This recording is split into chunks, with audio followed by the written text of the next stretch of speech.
Muito boa tarde, quase noite. Para aqueles que não me conhecem, eu sou a Beatriz, podem me chamar de Bia, é mais fácil. Eu estou no terceiro ano de Direito, na parte da manhã, e durante esse semestre eu vou ser a monitora de vocês com relação ao direito civil. Nesse semestre, o direito civil ele vai englobar mais a parte de contratos, teoria geral e contratos em espécie. Então, é essa parte que nós vamos estar focando na monitoria desse semestre. Eu vou começar a compartilhar a minha tela, mas quando eu começo a compartilhar o meu vídeo trava, eu vou compartilhar, dar a explicação e depois eu volto em vídeo para conversar, caso alguém tenha alguma dúvida.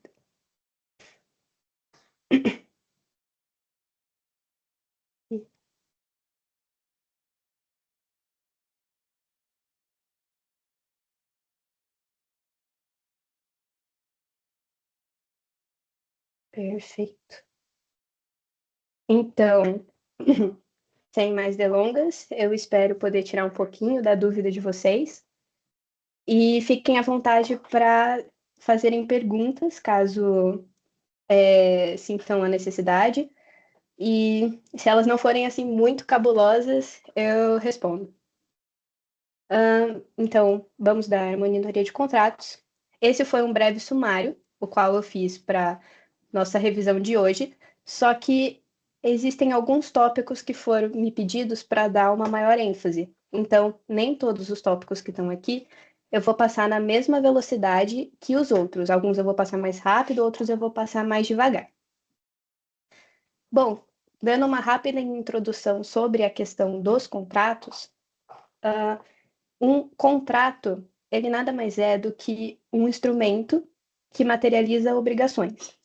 O contrato, ele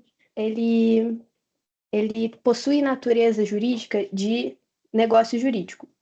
E o que seria o negócio jurídico? Vocês já devem ter tido que os negócios jurídicos são um acordo de vontades, um acordo mútuo de vontades, né, que buscam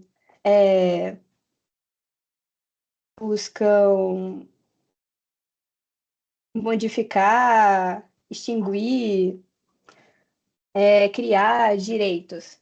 Tem um outro verbo que agora eu não me recordo, mas depois eu passo certinho para vocês. E os contratos nada mais são do que uma forma de você colocar expressamente todas as obrigações que algum sujeito estaria envolvido. Alguns rápidos princípios contratuais que existem e que foram passados é o princípio da liberdade contratual, que versa sobre a autonomia dos indivíduos, que os indivíduos têm para decidir no âmbito do direito privado. Então, em regra, você pode fazer um contrato da maneira que você quiser, versando sobre qualquer assunto, desde que esse objeto de preferência seja lícito e não. Como que eu digo? Como que eu digo? Perdão. Enfim, mas em regra, você pode fazer um contrato versando sobre qualquer, qualquer tema. A ideia do pacta sunt servanda, que diz que o contrato ele faz lei entre as partes, então aquelas pessoas que assinam aquele contrato acabam obrigadas a realizarem as suas obrigações, os seus deveres definidos, sobre pena de, por exemplo, pagar uma indenização, uma multa contratual. A função social do contrato, que é um princípio relativamente recente, que diz que o contrato precisa ser interpretado num contexto maior, no contexto da sociedade, uma vez que os contratos, eles, por exemplo, não podem seguir o princípio antigo estritamente, por exemplo, a liberdade contratual. Eles não podem versar sobre matérias que vão ferir, por exemplo, ideias de matéria de ordem pública. Então, o contrato precisa ser feito de maneira a como é que fala? Cuidar da questão dos indivíduos, mas também não interferir de maneira negativa na sociedade. O princípio da boa-fé objetiva, que versa sobre a ideia de que tanto que versa sobre a ideia de que as partes precisam agir com lealdade e cooperação antes, durante e após a conclusão do contrato. E ela se difere da lealdade subjetiva porque, nesse quesito, o direito não se importa, entre aspas, com a ideia da boa-fé subjetiva, porque o subjetivo é muito do sujeito. Você pode estar agindo certo, mas pensando alguma coisa errada, digamos assim. Então, se você estiver agindo de maneira certa e leal com o contrato, você estará seguindo o princípio da boa-fé objetiva. O princípio da relatividade das relações contratuais, que diz que, em regra, as únicas pessoas que vão estar sujeitas aos efeitos e obrigações presentes em um contrato são as pessoas que pactuaram aquele contrato. Então, se eu fiz um contrato, por exemplo, com,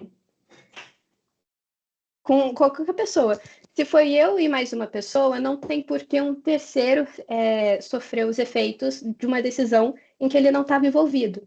Existem exceções, mas, em regra, isso não acontece. E, por último, o princípio do consensualismo, que diz que um contrato é um acordo mútuo de vontades. Se não existir uma relação de, de concordância entre as duas pessoas para realizar determinada obrigação, esse contrato estará, de certa forma, viciado, pois uma das vontades não foi dada de maneira livre, ou uma daquelas pessoas não estava querendo estar dentro daquela obrigação. Passando de maneira rápida sobre as fases de formação de um contrato, ele pode ser dividido em três partes. A primeira fase sendo a fase das tratativas, onde são aquelas primeiras ideias e conversas entre o proponente e a pessoa que estará sujeita à proposta que se diz, perdão, o oblato.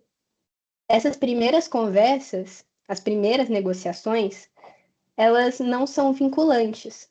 Então, nesse primeiro momento, nenhuma das partes está obrigada a cumprir com determinada obrigação. Mas isso não exime que as partes tratem essas negociações com boa fé. É sempre importante manter lealdade e respeito nas tratativas. A segunda fase diz respeito às propostas. Ela vai vincular apenas o proponente em um primeiro momento, e ela deve ser séria e completa. As propostas, elas podem ser dirigidas a uma pessoa determinada ou uma pessoa indeterminada, como, por exemplo, as propostas ao público consumidor. Quando você está andando e, e passa por uma loja que possui na frente um cartaz de oferta, promoção 30% de desconto em tais produtos. Esse cartaz de oferta já se configura como uma proposta, só que é uma proposta para uma pessoa indeterminada, porque você não sabe quem vai entrar e quem vai aceitar essa proposta. Uma proposta para uma pessoa determinada seria, por exemplo, eu e o fulano. Eu falo, ô fulano, por que você não compra tal coisa minha? Eu posso fazer assim, assim, assado. Existe uma pessoa para qual eu estou dirigindo essa proposta, por isso que ela é determinada. E a terceira fase, a fase de aceitação, que é quando o oblato ele vai aceitar a proposta do proponente e a partir desse momento ocorre a vinculação do oblato.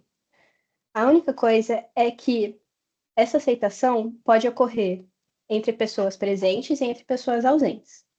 e a aceitação entre pessoas presentes e ausentes é diferente.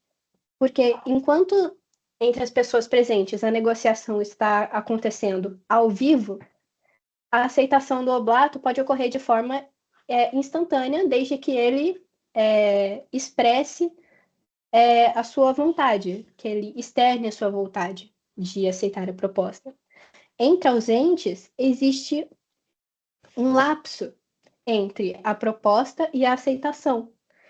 Então, precisa definir em que momento o contrato vai ser formado, em que momento o oblato vai estar obrigado a fazer determinada obrigação. Então, para a questão de aceitação entre pessoas ausentes, segue-se a ideia, se eu não me engano, é da aceitação mitigada, que diz que o contrato ele vai ser formado no momento do envio da aceitação. Imagine rapidamente um e-mail onde eu faço uma proposta, a pessoa lê o e-mail e quando ela enviar o e-mail falando que aceita, a partir desse envio, o contrato terá sido firmado.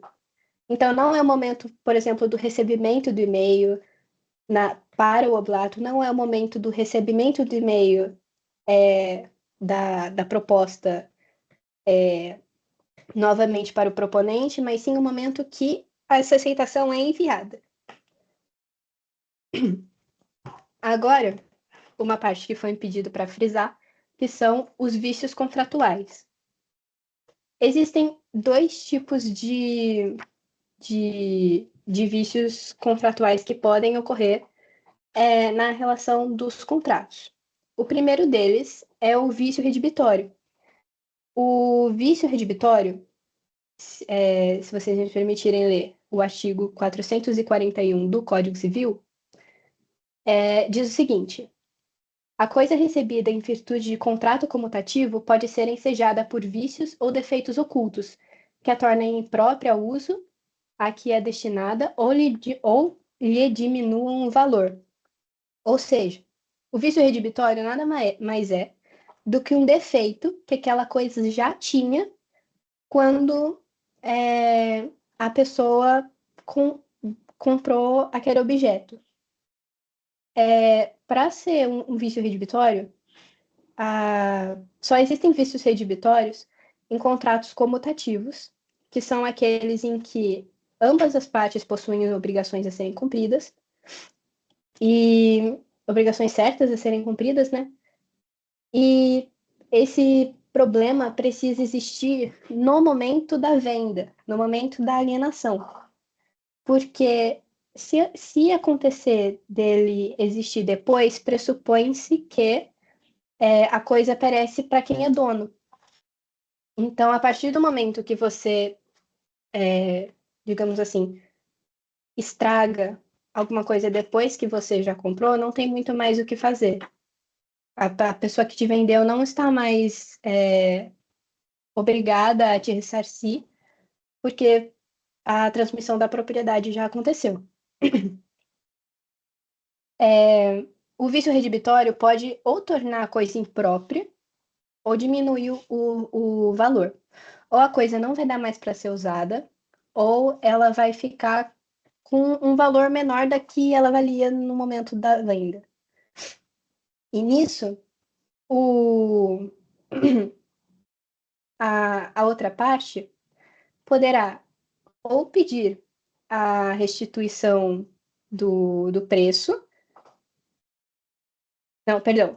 Ou ela vai pedir. Tá certo. Ou pedir a restituição do preço e devolver a coisa, ou ela vai pedir o abatimento do equivalente. No caso de tornar a coisa imprópria, ela devolve a coisa e pede a restituição do preço.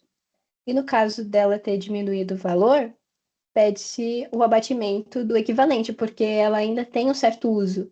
Então, você só pede para que o comprador, o vendedor te ressarça daquilo que o objeto não vale mais.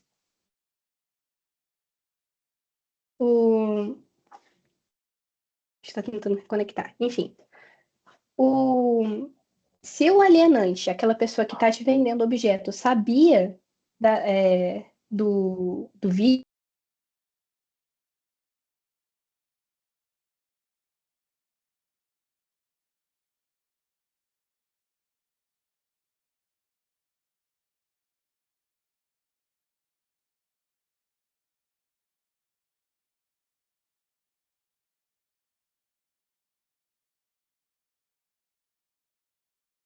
direito,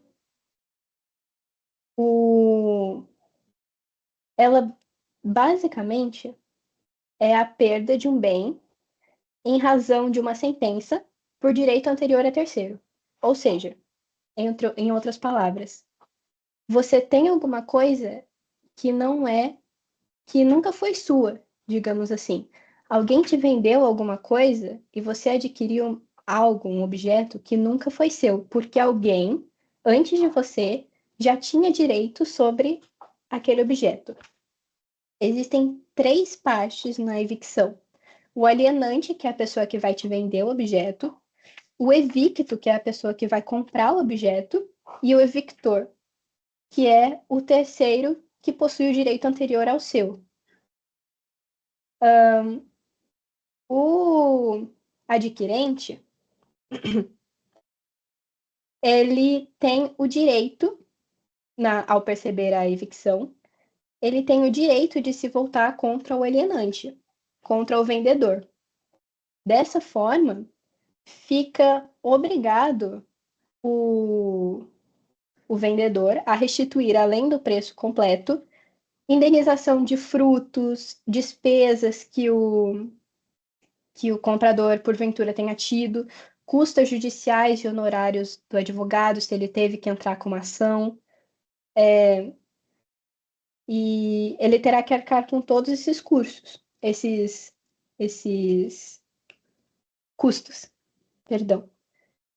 A única forma de se eximir o alienante dessa responsabilização é colocar uma cláusula expressa no contrato.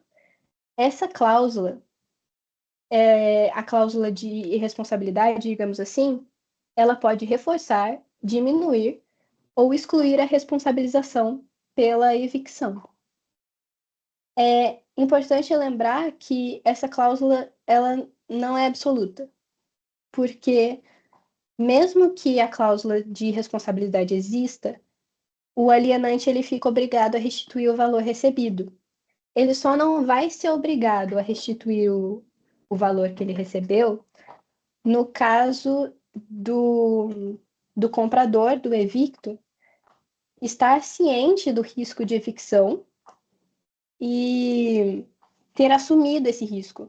Se ele estava ciente de assumir o risco, o comprador não, perdão. O vendedor, ele não tem qualquer tipo de responsabilização para com o comprador. Mas caso ele não tenha assumido esse risco, ele precisa, no mínimo, indenizar, devolver o valor que ele recebeu. E caso não tenha a cláusula de irresponsabilidade pela evicção, ele precisará também arcar com outros custos que, porventura, o comprador tenha tido. Existe também a figura da evicção parcial, que é quando a coisa... Você perde a coisa em partes. Como, por exemplo, pega um terreno, só que um terreno grande, digamos assim. Só que 60% desse terreno, na verdade, não é seu, é de outro proprietário. E foi vendido para você como um terreno inteiro. Esse outro proprietário vai entrar com uma ação para pegar de volta a parte do terreno que era dele.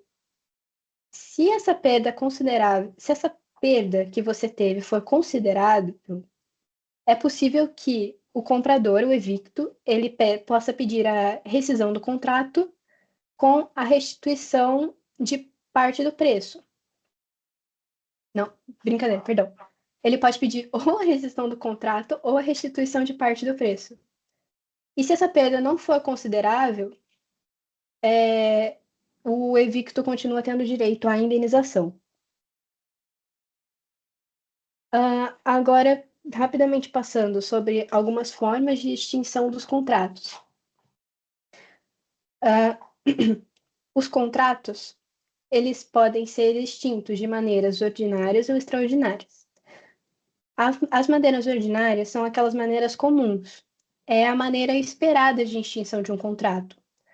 Então, espera-se que um contrato seja extinto porque as partes cumpriram com as suas obrigações. Eles fizeram o que tinham que fazer, tá tudo certo e o contrato vai deixar de existir. Mas existem também as formas de extinção extraordinárias, que é quando alguma coisa acontece que não esperado, que dá a possibilidade das pessoas acabarem com aquele contrato. Existe a figura do distrato, que são quando ambas as partes concordam em extinguir aquele contrato, elas entram em consenso e falam que não vão seguir para frente com aquele acordo.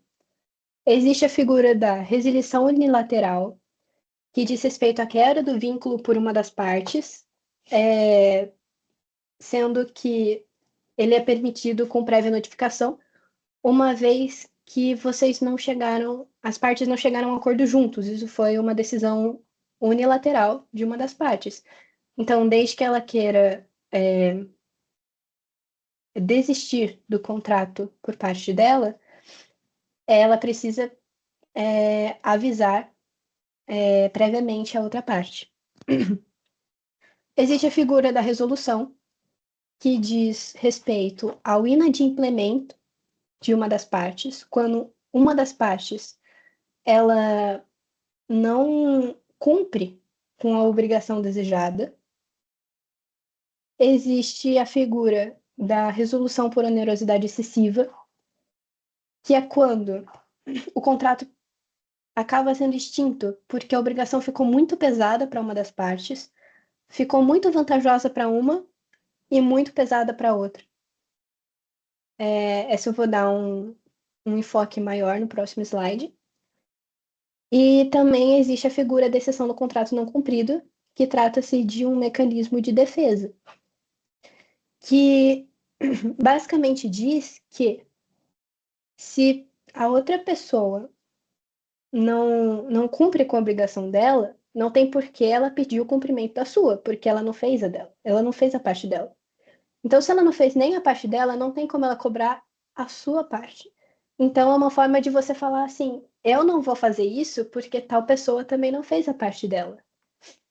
E essa é a ideia da exceção do contrato não cumprido, é você não cumprir com a sua obrigação porque a outra parte também é inadimplente. Agora, sobre a resolução por onerosidade excessiva.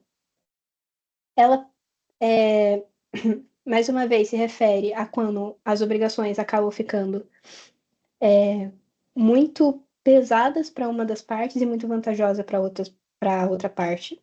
E ela existe alguns requisitos, que é justamente o contrato de execução diferida ou continuada, que é aquele que se prolonga no tempo, digamos assim. Existem parcelas a serem cumpridas. É necessária uma alteração radical nas condições econômicas objetivas em comparação à celebração. Então, no momento que você celebrou, como é que fala? O contexto era um. Agora, alguma coisa aconteceu que o contexto virou e acabou ficando muito caro para você arcar com essa responsabilidade. É necessário um excessivo benefício para um e uma extrema onerosidade para outro. E é necessário também uma questão de imprevisibilidade. A ideia aqui é que essa alteração se deu por uma coisa que não foi possível prever. Como, por exemplo, guerra, o que está acontecendo agora. Imagine que não sei, pouco tempo atrás, 2 anos atrás foram negociados tantos barris de petróleo. Só que o que aconteceu? Estourou uma guerra que mexeu com o mundo todo. E agora o preço do petróleo subiu. Então, as condições do momento que você celebrou o contrato para agora são absolutamente diferentes. E ninguém esperava uma guerra assim do nada. Então, é esse sentido de imprevisibilidade que estamos comentando. E as consequências dessa resolução por onerosidade excessiva. Os efeitos, eles não retroagem. Por isso que diz que ele possui efeito ex nunc. Eles vão afetar apenas as parcelas vencidas no decorrer do processo. Não retroage até a data de celebração do contrato. E dada como se diz, esse contexto, a parte prejudicada pode ou extinguir o contrato ou pedir uma revisão a ponto de deixar aquela obrigação mais equitativa. Lembrando que a sentença desse processo de resolução por onerosidade excessiva não é ela que vai mudar, não é ela que vai modificar o valor da obrigação. Ela vai dar a oportunidade das partes reverem o valor, porque caso contrário, o contrato vai ser extinto. Agora, passando rapidinho para a parte de contratos em espécie, iniciando pela parte de compra e venda. Esse contrato possui o objetivo de transferir a propriedade de determinada coisa mediante pagamento.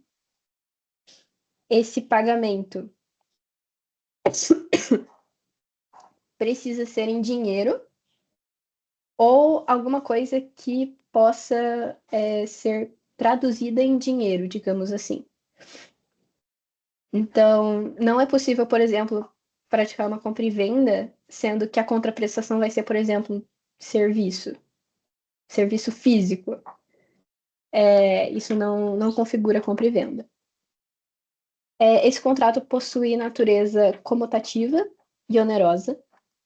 Mais uma vez, comutativa, porque ambas as partes possuem obrigações a serem cumpridas, obrigações certas a serem cumpridas.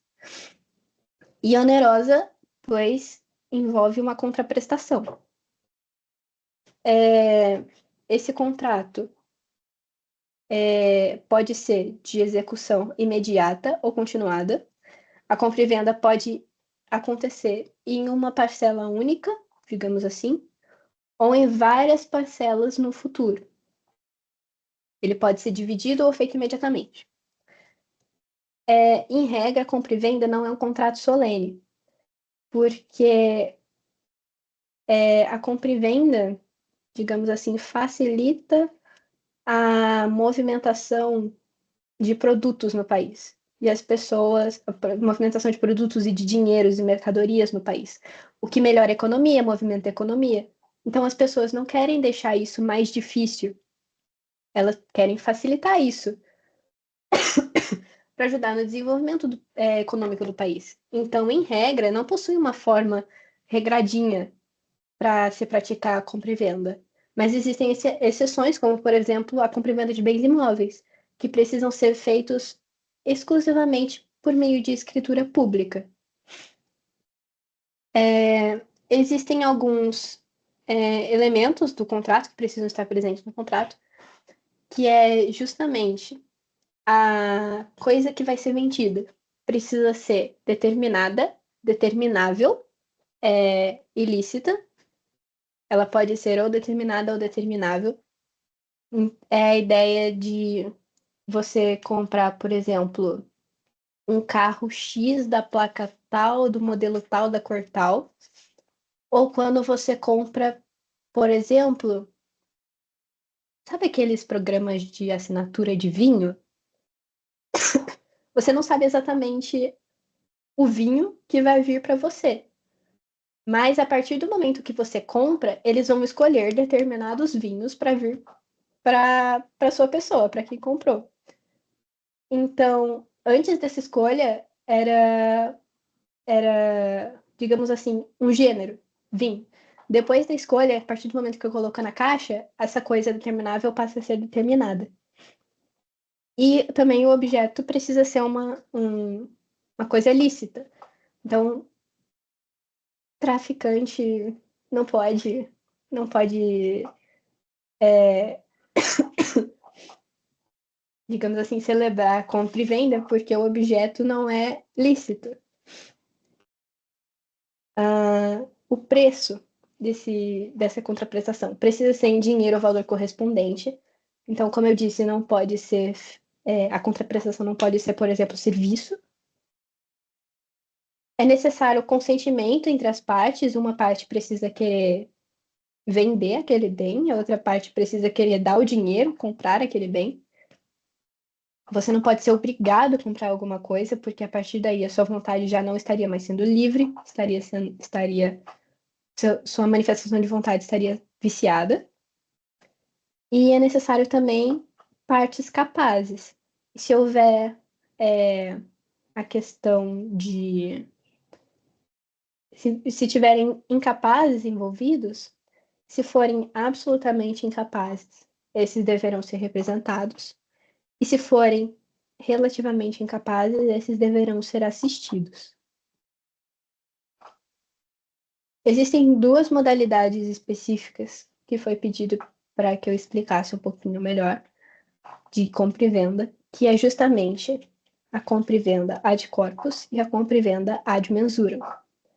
A compra e venda ad corpus é aquela que é feita por corpo certo e determinado. É mais para compra de imóveis. A compra ad corpus, você vai estar desejando a construção em si, não sendo relevante a medida, digamos assim, dessa construção, a área dessa construção, porque você compra pela coisa e não pela medida da coisa, digamos assim. E a compra e venda ad mensura é aquela que o imóvel importa, sim, mas a área dele, o tamanho que ele possui, as suas medidas, são levadas em consideração na hora da compra. Como, por exemplo, a compra de uma fazenda. O tamanho do terreno daquela fazenda importa. Você compra, normalmente, pelo tamanho do espaço daquele imóvel. Se houver diferença de área na hora da compra, é possível solicitar, perdão, a complementação dessa área, um abatimento do preço,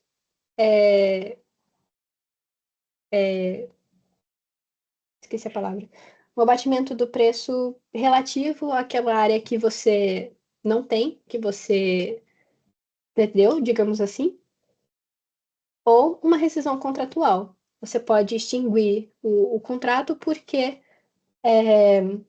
aquela compra, aquele imóvel não faz jus às medidas que você buscava. Passando agora para a parte da doação, que é outro tipo de contrato, é aquele, diferentemente da compra e venda, onde alguém, nesse caso o doador, transfere, perdão, bens ou vantagens ao donatário sem qualquer remuneração. Enquanto na compra e venda alguém dava alguma coisa em troca de uma contraprestação, nesse caso dinheiro, no contrato de doação, alguém dá alguma coisa sem receber nada em troca. Mas precisava de uma água. Enfim. Existem alguns elementos nesse contrato de doação que precisam estar digamos assim, presentes, que é a questão do ânimos donandi. Alguém precisa ter essa vontade de doar, é necessário ter a vontade de você dispor de alguma coisa sem qualquer coisa em troca, sem qualquer coisa em troca. É necessário ter a aceitação do donatário, que é aquele que vai receber a doação. A aceitação, ela pode ser expressa, tácita ou presumida. A aceitação expressa é aquela inequívoca. É aquela que você fala que você quer, você chega para a pessoa e fala, eu quero. Você escreve que você quer, a sua manifestação de vontade está ali. É fácil perceber que você quer. Essa é expressa. Já a manifestação tácita e a presumida, por mais que tácito e presumido sejam sinônimos, aqui elas possuem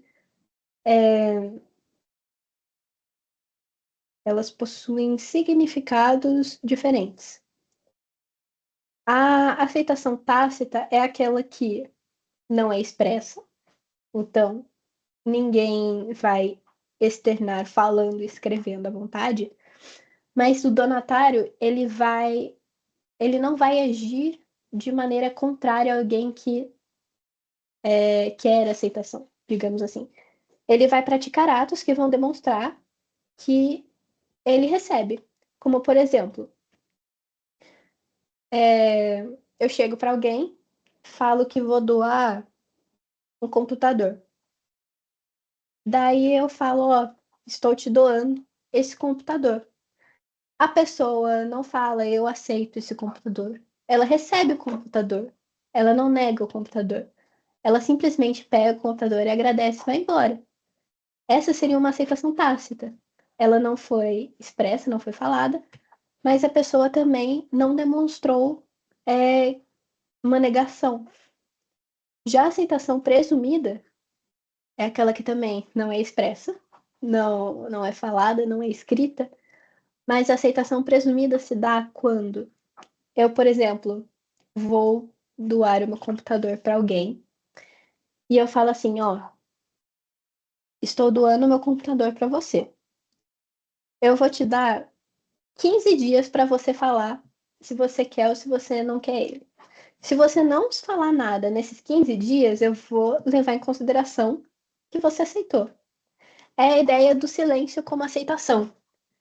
Então, na, na aceitação presumida, a pessoa possui um prazo para se manifestar e, na falta dessa manifestação, presume-se aceita a doação. Existem também algumas modalidades de doação. Existe a doação pura, sem encargo, que é simplesmente, eu vou continuar usando o exemplo do computador, que vai ser mais fácil.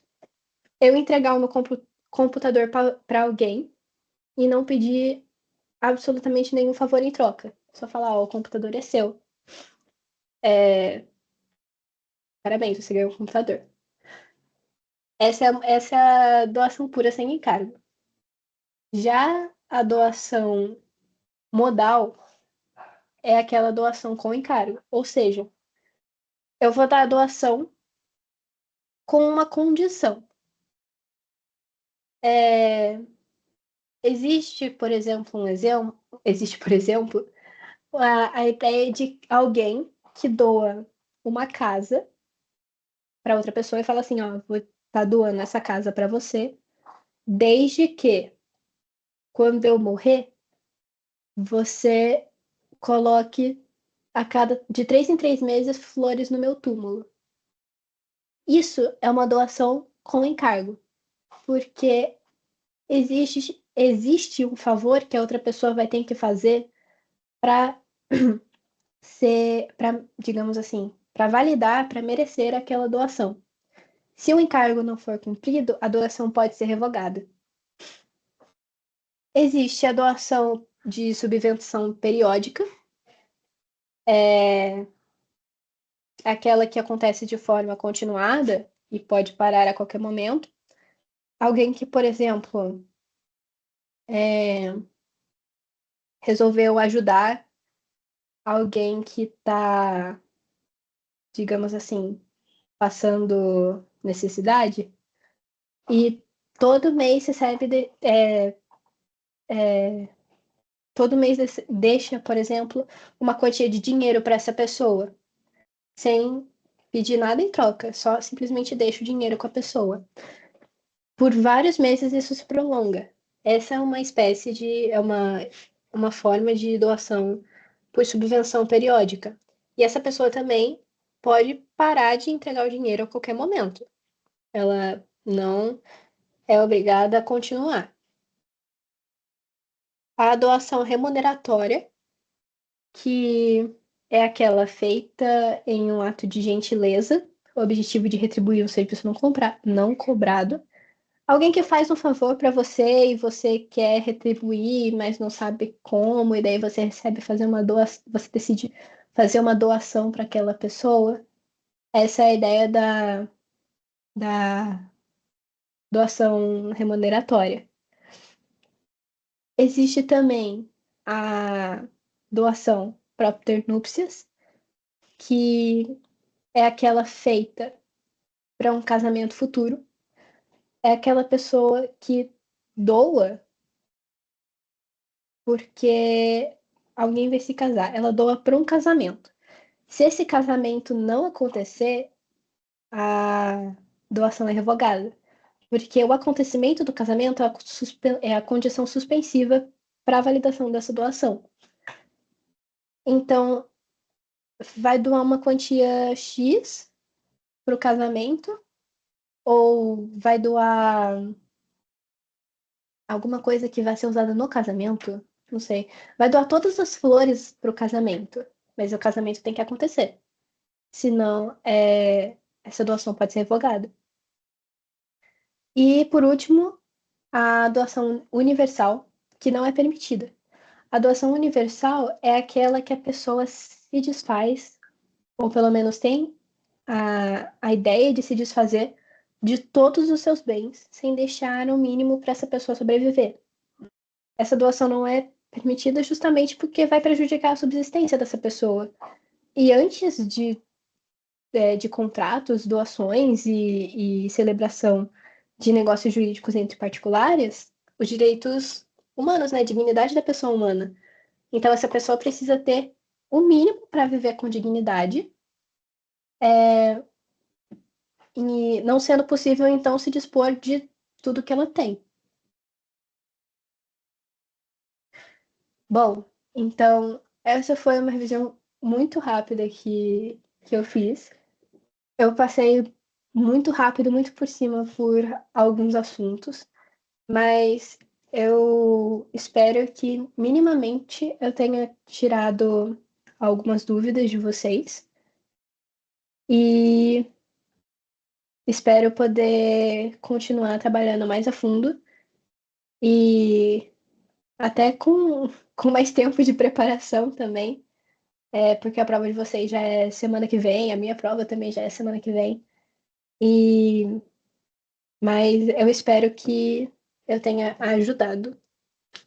Agora eu vou voltar pro Teams.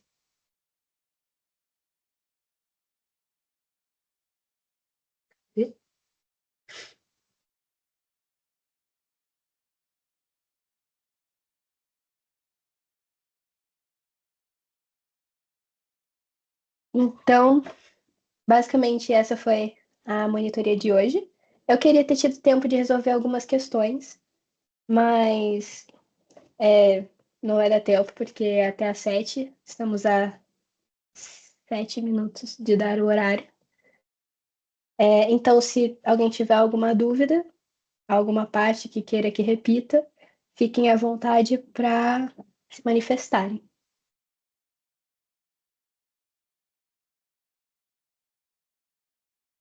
Né? Beleza, então. Então, essa foi a monitoria de hoje. Eu agradeço muito a presença e até a próxima.